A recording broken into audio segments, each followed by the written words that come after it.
Maagang umaga, ang liwanag ng bukang liwayway ay sumisilip sa pagitan ng mga dahon, ginagintuan ng basang damuhan. Malinis ang hangin, at ang bahagyang amoy ng basang lupa mula sa ulan kagabi ay banayad na kumakalat sa paligid. Ang mga huni ng ibon ay kumakalat, parang malumanay na nota ng musika na nagbubukas ng isang bagong araw.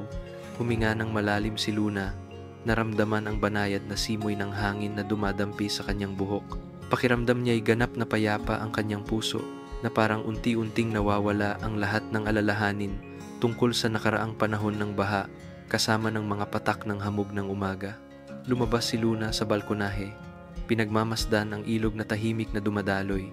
Medyo maulap pa rin ang tubig, ngunit unti-unti itong humupa na naglalantad ng maliliit na latian at mga sanga na dinala ng agos.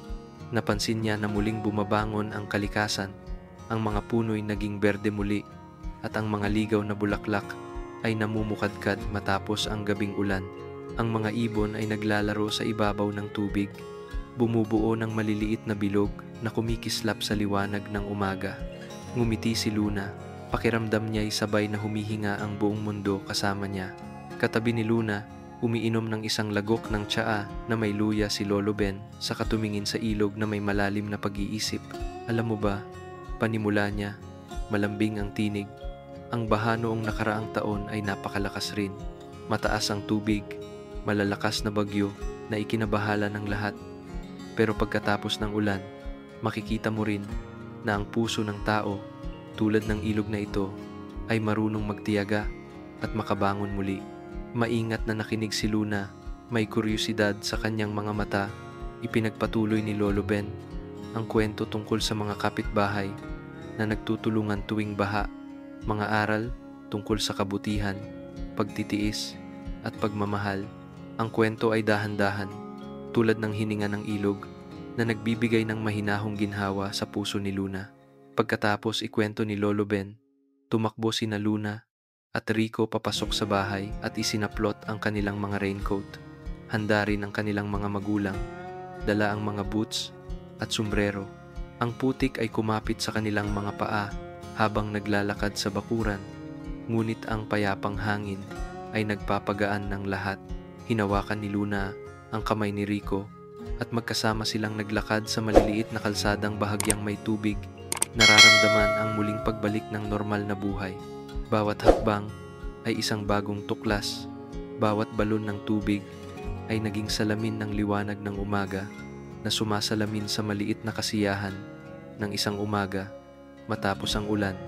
Kinabukasan ng umaga, malinaw pa rin ang langit at ang sikat ng araw ay sumisilip sa pagitan ng mga sanga, tumatama sa mga basang balon ng tubig na naiwan pagkatapos ng baha.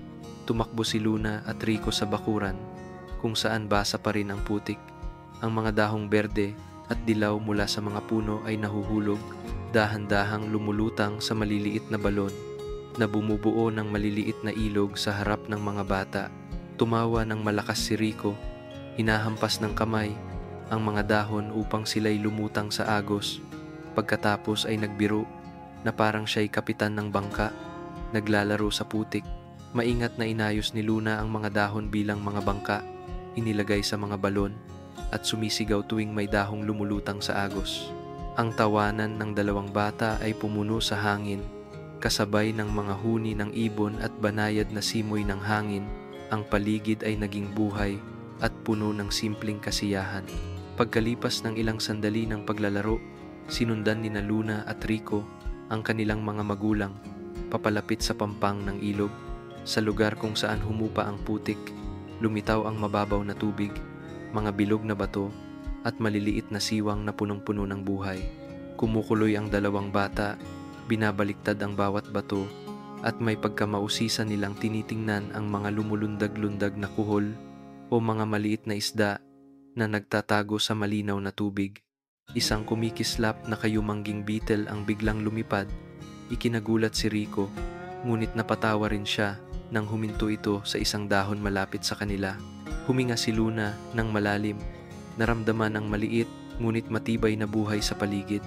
Bawat hayop, bawat dahon, bawat maliit na alon ay nagkukwento ng katatagan at tiyaga pagkatapos ng malakas na baha. Umupo si Lolo Ben sa ilalim ng puno. Pinagmamasdan ang dalawang bata habang naglalaro. Ngumiti siya at may mababang tinig na sumunod. Nakikita niyo ba, Luna, Rico? Ang lahat ng bagay sa kalikasan ay may sariling ritmo. Kapag humupa ang baha, ang mga puno, insekto, isda at hipon ay alam kung paano bumalik sa kanilang lugar. Kung magtiyaga ka at magmasid, maraming matututunan ang puso mo. Tumingin si Luna sa kanya at umiling.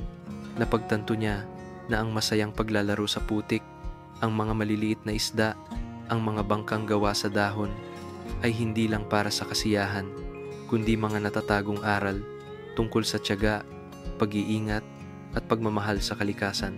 Tumawa rin si Rico. Inosente niyang inilagay ang isang dahon sa balon, parang natututo kung paano hayaang lumutang ang lahat sa agos, habang pinapanatili ang kasiyahan sa puso. Sa umagang iyon, sa banayad na sikat ng araw at mga tawanan ng bata, tila nagiging isa ang kalikasan at tao.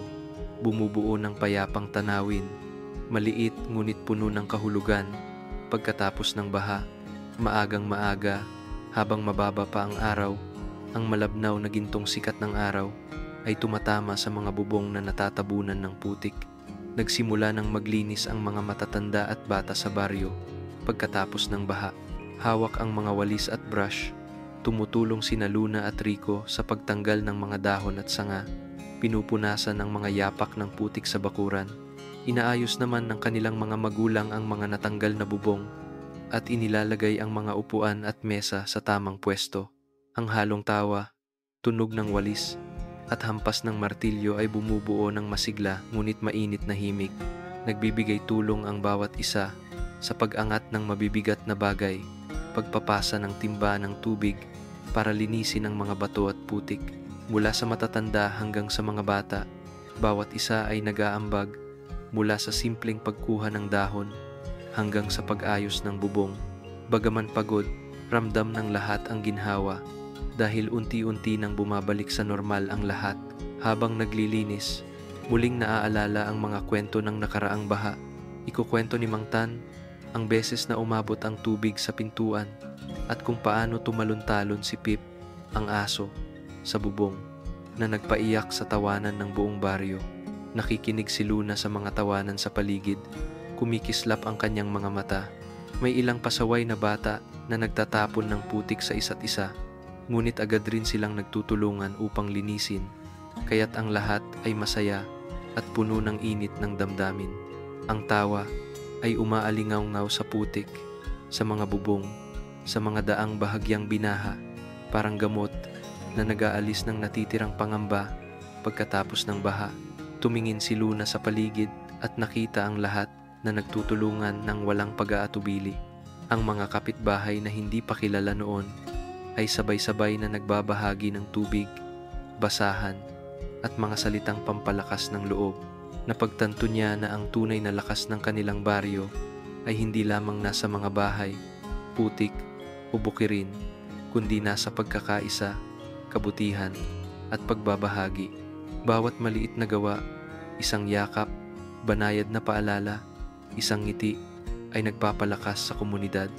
Na puno ng init sa puso si Luna at mas malinaw kaysa dati ang kanyang pananampalataya sa tao. Pagdating ng tanghali, matapos ang pangunahing paglilinis, nagtipon ang lahat sa mga pansamantalang mesa sa bakuran. Isang payak na salusalo ang handa, kaning puti, pritong isda, pinakuluang gulay, at ilang simpleng putahe na dala ng bawat pamilya. Ngunit higit pa sa pagkain, ang mahalaga ay ang mainit na samahan, tawa, pasasalamat, at mga matang puno ng pagmamahal. Napagtanto ni Luna at Rico na pagkatapos ng baha, ang pagkain ay hindi lang nagpapalusog ng katawan, kundi pati na rin ng puso, nagpapalapit at nagpapalakas ng ugnayan ng bawat isa. Sa buong tanghali, ang halong tawa, huni ng mga ibon, at banayad na sikat ng araw ay bumuo ng payapang tanawin, puno ng sigla, patunay sa lakas ng pagkakaisa at pagmamalasakit ng isang baryo. Maagang maaga, nakaupo si Luna sa tabi ng ilog, Pinagmamasdan ang mga balon ng tubig na kumikislap sa sikat ng araw. Pinulot niya ang isang malaking dahon, berde at sariwa at maingat na pinilipit upang gawing munting bangka. Sa imahinasyon ni Luna, ang dahong iyon ay lulutang sa buong baryo, tatawid sa bawat maliit na daan, dadampi sa mga bubong, at magdadala ng kasiyahan at tawa sa bawat tahanan. Inilagay niya ang dahon sa ibabaw ng tubig, huminga ng malalim at binantayan itong dumaloy. Kumikislap ang kanyang mga mata sa tuwa. "Tara na, dahon, dalhin mo ang kasiyahan sa lahat," bulong niya. Dahan-dahang lumulutang ang dahon sa agos, tumatama sa maliliit na balon, umaalog na parang sumasayaw kasabay ng hangin, at naramdaman ni Luna na parang ngumingiti ang buong ilog sa kanya. Dumating si Rico, palakpakan at tumawa nang makita ang dahon na lumulutang. Hindi nagtagal, dumating ang iba pang mga bata sa baryo na puno ng kuryosidad habang pinapanood si Luna na inilalagay ang maliliit na dahon sa tubig. Sabay-sabay nilang hula kung saan lulutang ang dahon, at minsan ay nagkakaroon pa ng masayang karera ng bangkang dahon. Ang tawa ay umaalingaw-ngaw sa buong pampang, kasabay ng huni ng ibon at banayad na simoy ng hangin. Bumubuo ng tanawin na punong-puno ng maliit ngunit ganap na kasiyahan. Masaya si Luna na makita ang kasiyahan niyang kumakalat at makita ang ibang bata na tumatawa. Ang kanilang mga mata ay kumikislap sa inosenteng tuwa at sigla. Nang sumikat ng husto ang araw, ang gintong liwanag ay sumilay sa buong pampang at tahimik na naupo si Luna. Pinagmamasdan ang dahon na unti-unting lumalayo. Sa kanyang puso ay sumulpot ang init at kapayapaan. "Tutulungan ko ang lahat," tahimik niyang ipinangako. "Kahit dumating man ang baha o hindi, palagi kong ibabahagi ang kasiyahan at pagmamahal." Naramdaman niya ang bawat hininga ng ilog, bawat sinag ng araw na tumatagos sa mga sanga, na parang tinatanggap ang kanyang pangako. Ang makinang na bukang liwayway ay hindi lamang nagliliwanag sa tubig, kundi pati sa puso niya. Isang banayad na liwanag na pumupukaw sa pananampalataya, kabutihan at pagbabahagi. Sa umagang iyon, kasama ang tahimik na paglalakbay ng dahon sa tubig, naunawaan ni Luna na ang kasiyahan ay hindi lamang nasa malalaking bagay, kundi nasa maliliit na kilos na ibinibigay ng taos-puso. Dahan-dahang sumisilip ang araw mula sa likod ng mga bundok. Ang mainit na gintong liwanag ay bumabalot sa buong baryo. Ang mga bubong na natatabunan ng putik ay kumikislap sa sinag ng umaga, at ang bawat patak ng hamog sa mga dahon ay kumikislap na parang maliliit na kristal. Muling sinimulan ng mga matatanda ang kanilang araw-araw na gawain. Inayos ang mga bakod, dinilig muli ang mga tanim na gulay na gumaling na, at naghahanda para sa bagong panahon ng pagtatanim. Ang mga bata ay tumatakbo at naglalaro sa maliliit na daan. Basa pa man ang putik, wala itong pakialam sa kanila.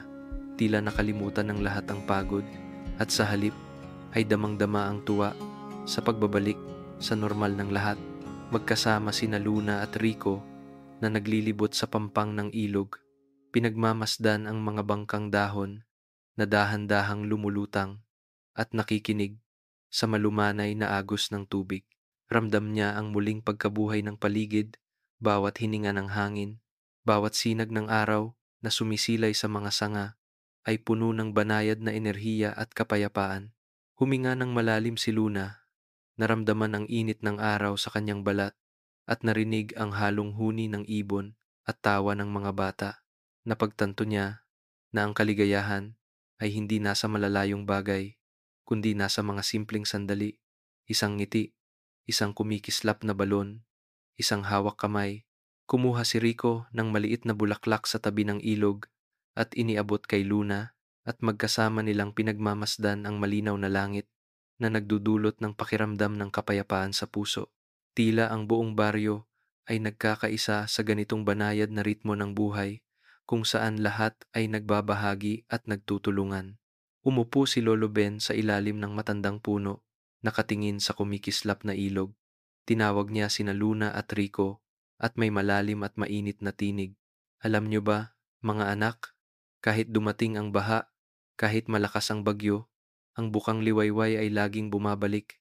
Ipinapaalala nito sa atin na pagkatapos ng bawat pagsubok, laging may pag-asa, at pagkatapos ng madidilim na araw, muling sumisikat ang liwanag. Tumingin si Luna sa kanya, ang mga mata ay kumikislap sa pananampalataya. Ramdam niya ang bawat salita na parang liwanag na ibinubuhos sa kanyang puso, na nagbibigay ng tiwala na kaya niyang harapin ang anumang hamon, at na ang kasiyahan, pagbabahagi, at kabutihan ay palaging nandyan sa paligid. Sa umagang iyon, sa liwanag ng bukang liwayway na bumabalot sa baryo, sa tawa ng mga bata at sa mga payo ni Lolo Ben, lubos na naramdaman ni Luna ang kahulugan ng muling pagkabuhay. Ang kapayapaan ay hindi lamang sandali, kundi isang proseso, isang ritmo ng buhay na palaging bumabalik.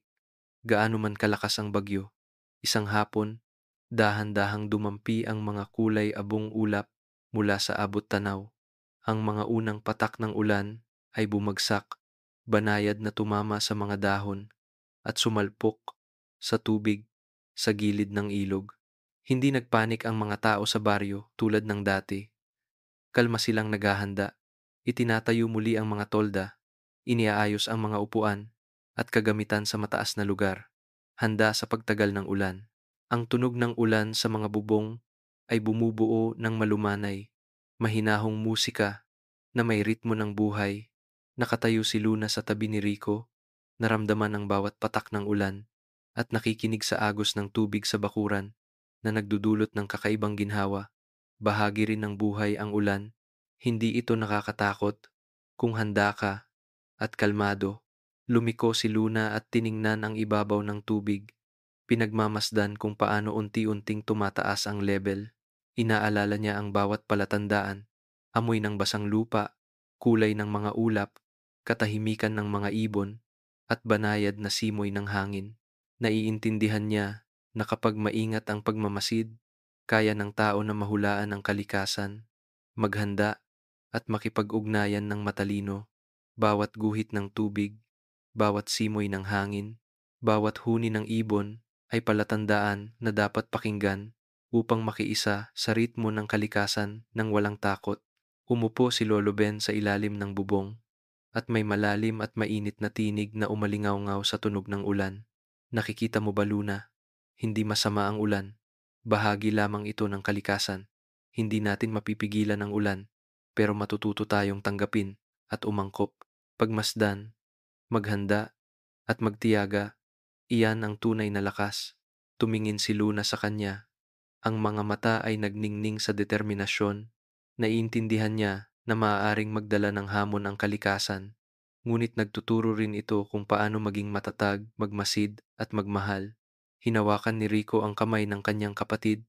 Magkasama nilang pinakinggan ang patak ng ulan. Naramdaman ang mahinahong ritmo ng paligid. Sa hapon na iyon, sa banayad na pag-ulan, naunawaan ni Luna na ang kapayapaan ay hindi palaging nasa malinaw na langit, kundi minsan ay nasa katahimikan at pagmamahal sa gitna ng ulan at hangin. Ang patak ng ulan na pantay-pantay sa bubong ay bumubuo ng malumanay na musika. Nakahiga sina Luna at Rico sa mainit na kumot, bahagyang nakapikit ang mga mata at nakikinig sa humuhunos na agos ng ulan, kasabay ng simoy ng hangin na dumadaan sa bintana. Sa panaginip ni Luna, nakita niya ang isang kumikislap na ilog kung saan ang maliliit na bangkang dahon ay dahan-dahang lumulutang sa ibabaw ng tubig. Ang mga maliit na isdang pilak ay tumatalon. Kumikislap ang liwanag na parang maliliit na bituin sa gitna ng malinaw na tubig. Ramdam ni Luna na siya'y sumusunod sa bangkang dahon. Pinagmamasdan ang bawat alon at bawat maliit na nilalang na muling nagbubuhay pagkatapos ng ulan, nagdadala ng banayad na kasiyahan at makulay na buhay. Sa isa pang panaginip, nakita ni Luna ang mga taga-baryo na nagtutulungan sa gitna ng baha. Sila'y nagtutulungan, naghahati ng pagkain, nag-aayos ng mga gamit, at muling itinatayo ang mga bubong. Ang tawa, masiglang usapan, at mga matang puno ng pagmamahal ay nagpapaliwanag sa buong eksena sa gitna ng ulan at hangin. Naiintindihan niya na ang panaginip na ito ay hindi lamang kathang-isip, ito ay larawan ng realidad na kanyang nasaksihan, ngunit pinag-ugnay ng pagkakaisa at kabutihan. Bawat maliit na gawa sa panaginip ay nagpapakita ng lakas ng komunidad na nagbibigay kay Luna ng init sa puso at tiwala sa tao. Nang sumilip ang liwanag ng bukang liwayway, humina ang ulan na nag-iwan ng tahimik at malamig na hangin. Bumukas si Luna ng mga mata. Si Rico ay nakapikit pa rin sa pagtulog at huminga siya ng malalim. Ramdam ang mahinahong tibok ng umaga pagkatapos ng ulan. Napagtanto niya na ang panaginip ay isa ring aral, ang kapayapaan, kasiyahan, pagkakaisa, at kabutihan ay hindi lamang umiiral sa panaginip, kundi naroroon rin sa araw-araw na buhay. Bawat sandali, gaano man kaliit, ay maaaring magdala ng kaligayahan at mahalagang aral sa puso. Ngumiti si Luna, tumingin sa labas ng bintana, sa kumikislap na ilog sa sinag ng araw. Alam niya na kahit bumalik ang ulan, kahit dumating ang baha, palaging may maliliit na kasiyahan, mga banayad na panaginip, at lakas ng tao upang malampasan ang anumang hamon.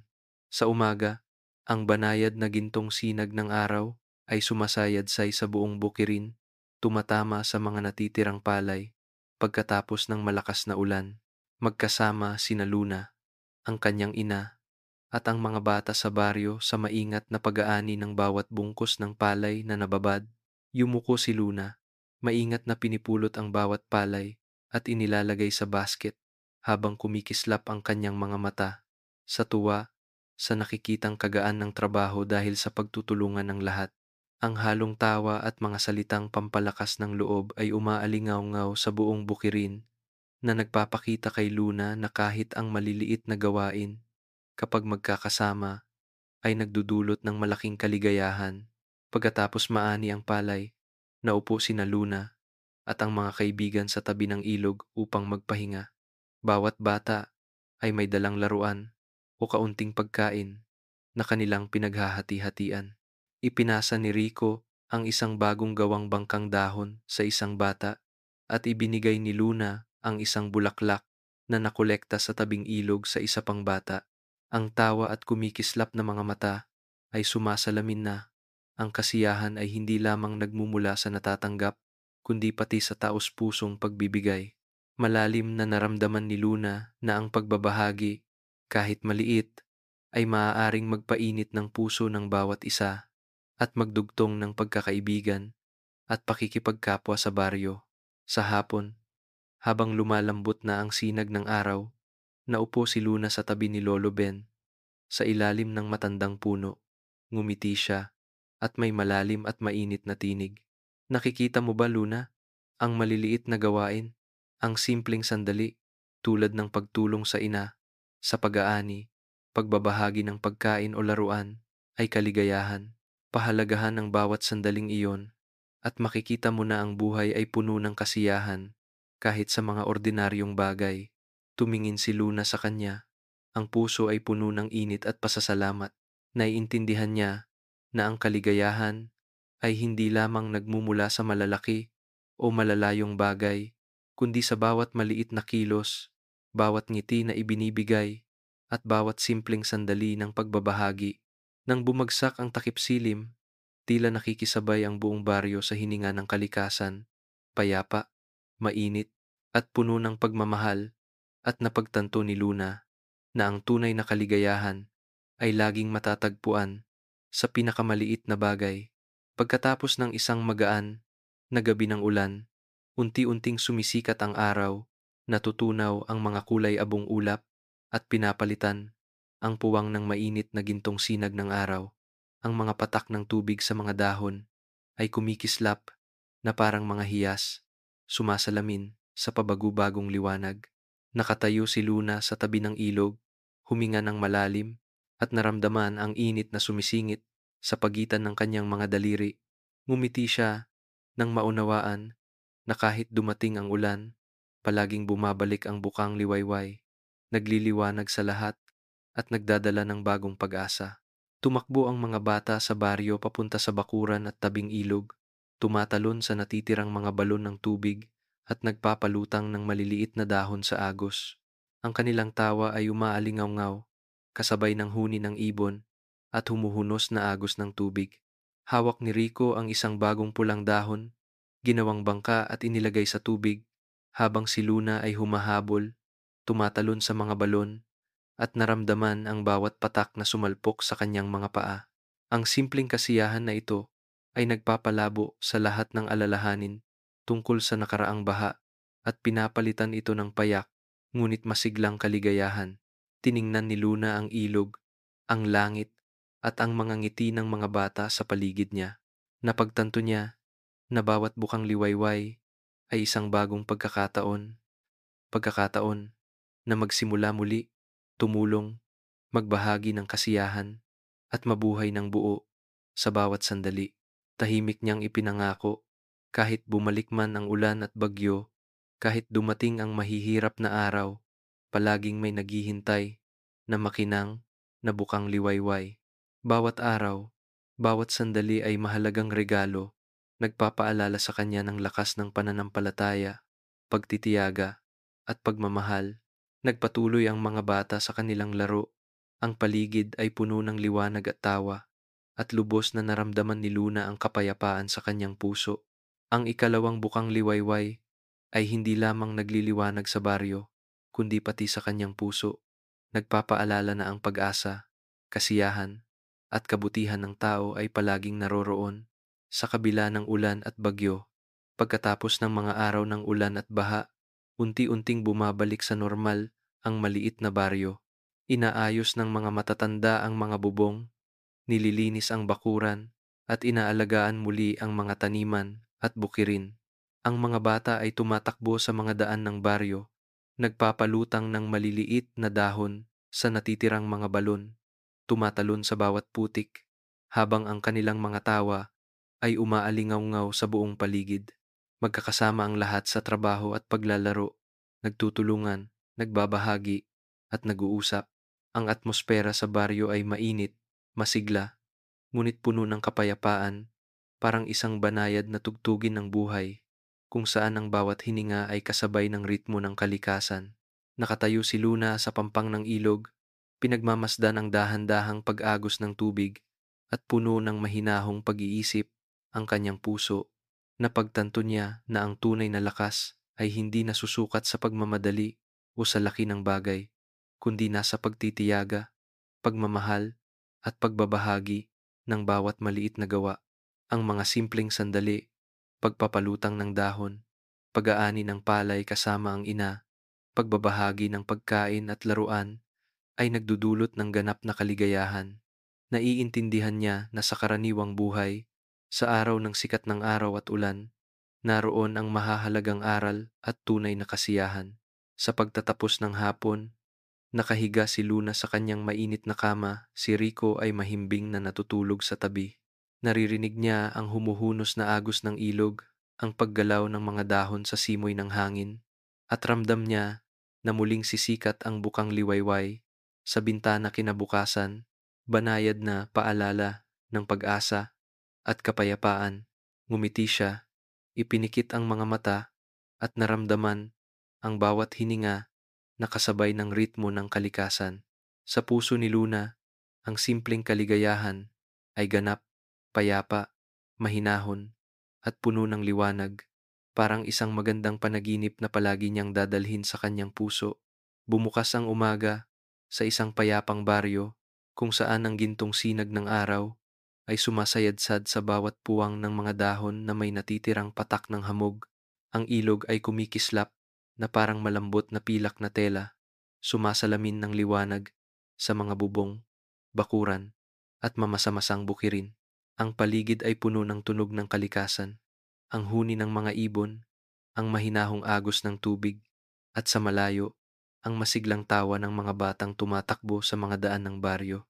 Nakatayo si Luna sa tabing ilog, pinagmamasdan ang mahinahong pagdaloy ng tubig, at punong-puno ang kanyang puso ng kapayapaan at kasiyahan. Naalala niya ang mga nakaraang araw ng ulan at baha, ang mabigat na patak ng ulan sa mga bubong, ang hangin na dumaraan sa mga bukirin, ang mga tao na magkakasamang naglilinis, nag-aani ng palay, at nagbabahagi ng pagkain. Ang bawat tanawin ay tila makulay na piraso ng puzzle, nagpapaalala sa kanya na ang buhay ay puno ng hamon, ngunit sagana rin sa pagmamahalan at pag-asa.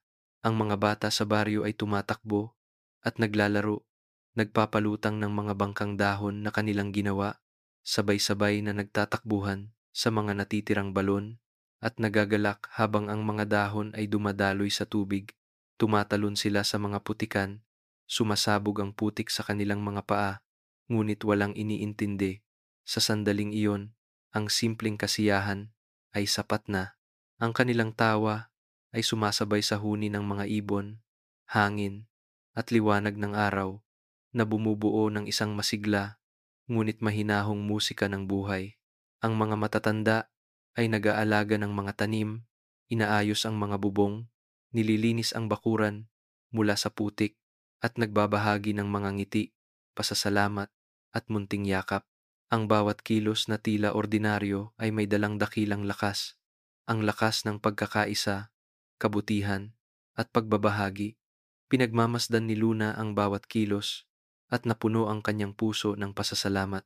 Si Lolo Ben, na may kulay abo na buhok at banayad na mga mata, ay nakaupo sa ilalim ng matandang puno. Pinagmamasdan si Luna at si Rico na naglalaro. Ngumiti siya at may malalim na tinig. Nakikita mo ba, Luna? Hindi laging pantay ang buhay, ngunit ang pagmamahal, pagtitiyaga, at pagbabahagi ay nagpapagaan sa lahat ng hirap.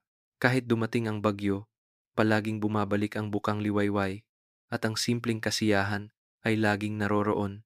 Nakikinig si Luna, ramdam ang bawat salita na parang liwanag na bumabagsak sa kanyang puso. Naiintindihan niya na ang kapayapaan ay hindi lamang nasa malinaw na kalangitan, kundi sa katatagan ng puso, sa pananalig sa sarili at sa kapwa. Napagtanto niya na ang tunay na kaligayahan ay hindi nagmumula sa malalayong bagay, kundi sa maliliit na kilos. Isang ngiti, isang pahiwatig ng suporta, isang dahon na lumulutang sa ilog, o isang sabayang pagkain kasama ang mga kapitbahay. Sa paglubog ng araw, humihina ang liwanag, bumubuo ng mahabang mga anino sa lupa. Umalis sina Luna at Rico pauwi, nahiga sa mainit na kumot, nakikinig sa humuhunos na agos ng tubig at huling patak ng ulan sa bubong. Pumikit siya, huminga ng malalim, at naramdaman ang hininga ng kalikasan na kasabay ng kanyang sariling hininga. Bawat simoy ng hangin, bawat tunog, bawat sinag ng liwanag ay nagpapaalala sa kanya ng lakas ng pagtitimpi, kabutihan, at pagmamahalan. Sa panaginip ni Luna, nakita niya ang malinaw na ilog, ang mga bangkang dahon na dahan-dahang lumulutang, ang mga batang naglalaro at nagtatakbuhan, ang mga matatandang nag-aalaga sa isa't isa, at ang buong baryo na parang isang buhay na larawan na sumasabay sa liwanag ng bukang liwayway. Napagtanto niya na ang panaginip na ito ay hindi lamang imahinasyon, kundi larawan ng totoong buhay, kung saan bawat bagong araw, bawat bukang liwayway, ay nagdadala ng pagkakataon na magmahal, magbahagi, at tamasahin ang simpleng kaligayahan. Pagdating ng gabi, nakatulog ng mahimbing si Luna, kasama si Rico sa tabi. Ramdam niya ang init na kumakalat sa kanyang puso, ang humuhunos na agos ng tubig na nagugabay sa kanya sa mahinahong panaginip kung saan ang bukang liwayway, kasiyahan, at pagmamahalan ay laging naroroon. Sa susunod na bukang liwayway, muling sisikat ang liwanag sa bintana, nagpapaalala na kahit bumalik ang ulan at bagyo, ang pag-asa, pagtitiyaga, at pagmamahal ay laging naroroon, nagliliwanag sa bawat sandali ng buhay. At sa sandaling iyon, kasabay ng tunog ng tubig, liwanag, at mga tawa na umaalingaw-ngaw, ngumiti si Luna sa kanyang pagtulog, ganap, payapa, at masaya. Isang mahinahong pagtatapos sa kwento ng panahon ng baha, ng pagmamahalan, at ng liwanag pagkatapos ng ulan.